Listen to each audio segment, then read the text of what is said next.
Hello everyone, today we are in Stuttgart and we have a recurring guest, Dr. Töppel. Hello. And we'll talk about Panzer kill claims and what various veterans said about it. Yeah.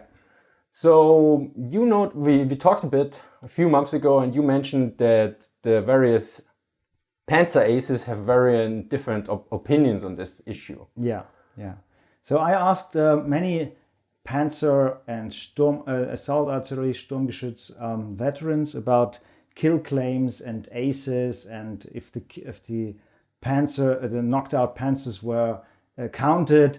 And you find on the internet and even in literature, you find lists of famous Panzer Aces and how many kills they have. And many of the veterans told me that these lists are nonsense because many Panzer commanders or many even units didn't count kills and didn't ascribe them to personal commanders.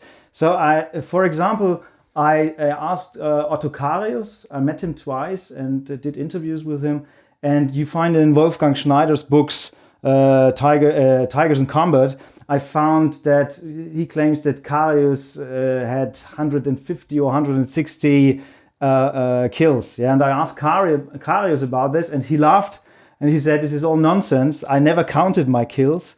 And he said, "When I count my personal kills, then I had to count it as a gunner. I was a gunner first, and then knocked out a few old Soviet model tanks, T-26, BT-7.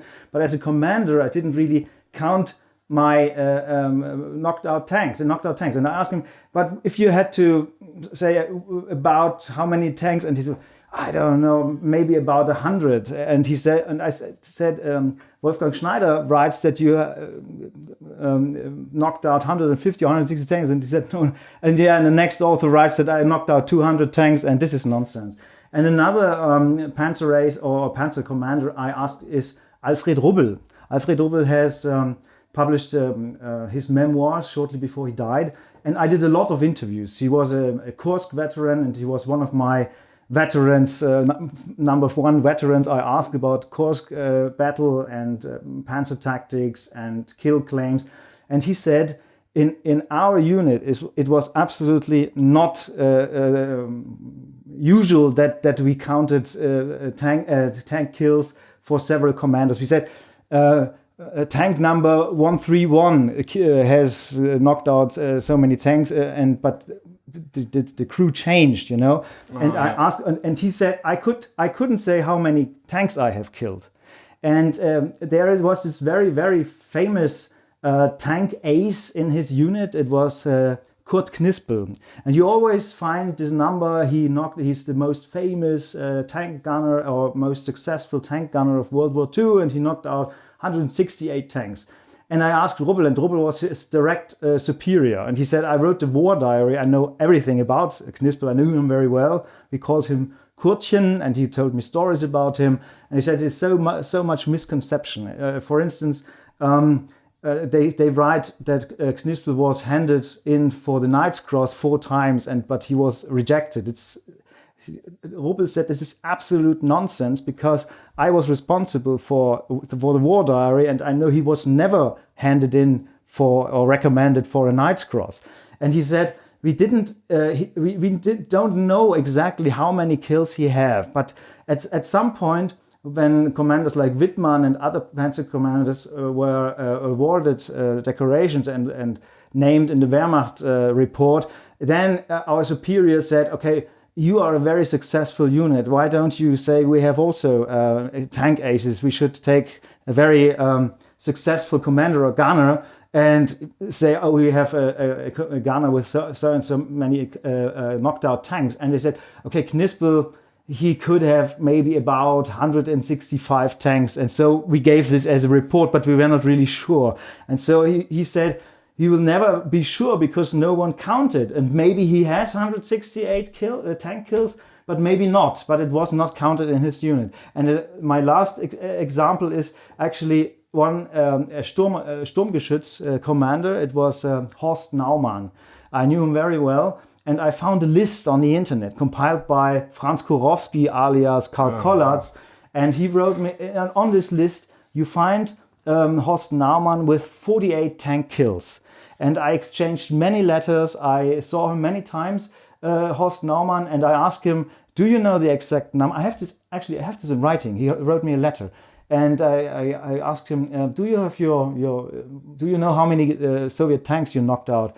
And I said, yeah, I know the exact number. I knocked out 30 tanks. 30 tanks, and all these claims 48, it's complete nonsense. So you see, some commanders, they counted their kills, but it was not usual. It was not the majority, or I don't know. But at some point, most of these lists are just nonsense. Now a fourth example, sorry, but you see, this is not, I couldn't prepare. This is ad hoc questions. And Ernst Barkmann, very famous Panzer commander from Das Reich division, and I sent him a letter, and I talked to him on the phone, and actually he got a bit upset when I insisted that I wanted to know how many tank kills he has, because I found a number that he had killed 50 or 60 tanks, and he said, no, I never gave a number, I didn't count, and he was a bit, he started to get upset when I repeated, but you have to know a rough number, and he said, no, please stop this, I never counted it, I know I got a badge for 50 missions, but I never gave any number, and I didn't count my tank kills, and that's it. Yeah. Interesting. So I think for infantrymen, when they killed tanks, they got badges. Exactly. But a lot of the badges were sometimes like for how many operations you were like in combat or something. Yeah, and successful operations, and if you had a tactical success. But very few. It happened indeed. Famous Panzer Ace Michael Wittmann and his gunner Balthasar Woll. It happened that they really said, oh, Wittmann has already 114 tank kills, so he should be awarded. That happened, but it is more like an exception. Yeah, okay. Normally they got awarded a medal for a successful attack, for good tactics, and or repeated successful attacks, and or a deed for worth a Knight's Cross when they had a decisive action somewhere, but normally not for a number of tank kills. I mean, I read a bit about Kurt Knispel, but only on the internet, because I'm not that interested. There were some people like noting that all the other commanders were usually, they wanted to attribute their kills, and Knispel like gave away his when they was unsure, like this claim that he was like, okay, I don't care actually, you can have my kill or something. So this is all Kurowski nonsense. Kurowski has written a lot about Kurt Knispel. He even wrote a little book. It appeared in Flexig. Maybe it is even an English translation available. And I asked Alfred Rubbel, because Kurowski always quotes Alfred Rubbel. And I talked to him on the phone. I have a few letters. And Rubbel got really upset. He said, I spoke to Kurowski once on the phone. It was a very short conversation, and now I appear time and again in his book as his main source. And there are so many conversations that never happened, so many claims that are false, and I don't know why he quotes me as his primary source. And there's so many false information about Knispel, but Knispel was not. There is a video even on YouTube that you find like a hero. He knocked out down an SS officer and stuff. Knispel, it's not nice to say that, but this is what Rubbel told me about him. He said Knispel was a very nice guy. Everyone liked him, but he was not really officer material or really soldier material maybe, but he was not, he stole from time to time. And he snatched things away, and he was lacking discipline, but not like this, he's lacking discipline, he's against the Nazis, but more like he was not really a soldier, yeah.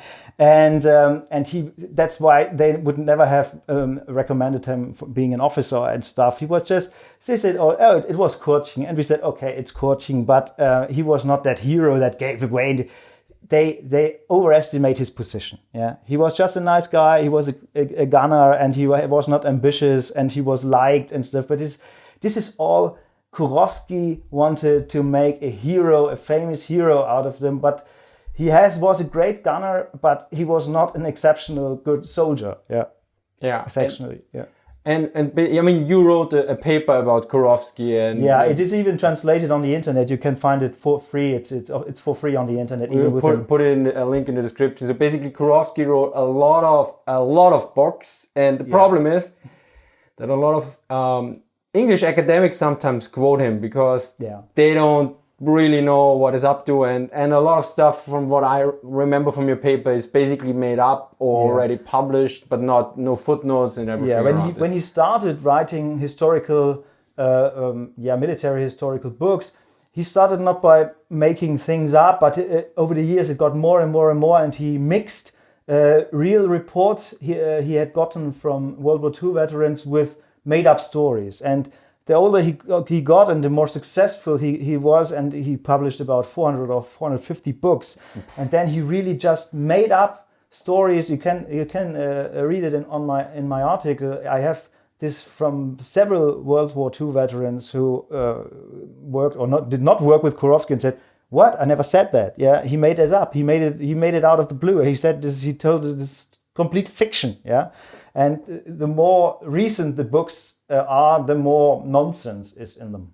So basically, if we go in dubio pro reo, in Zweifel für den Angeklagten, how you say it in English, if in doubt, you go with the guy who is on trial. He had a memory error or something.